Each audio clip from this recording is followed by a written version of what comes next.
In this tip of the day, let's take a look at a very powerful trim feature provided by OneCNC.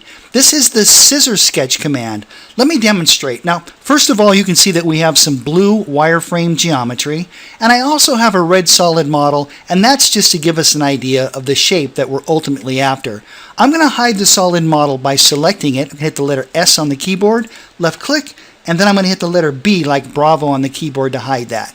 Alright, so here is the geometry that we're ultimately going to trim. Let's head over to the Command Manager. We're going to select our Trim Break tools, and from there, we're going to select Scissor Sketch. So here's how it works. With the Sketch tool, we're going to be sketching a line through the geometry that we want to get rid of. Let me demonstrate. I'm going to left click, move my mouse to a new location, and as I do that, you can see that we're expanding a line, and every piece of geometry that line passes through is going to be deleted. When I'm happy with the location of the line, I can left click. I'll do the same thing here. I'll pull the cursor down and left click.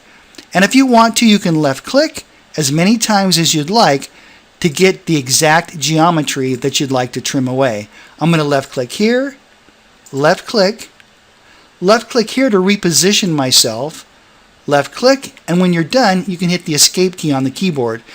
Now this works just as nicely on the inside as well. Let's select Scissor Sketch. I'm going to left click, move my cursor here, left click, and when we're done, hit the escape key. Alright, that's it for this tip of the day. Thank you so much for watching, and I look forward to seeing you in the next video.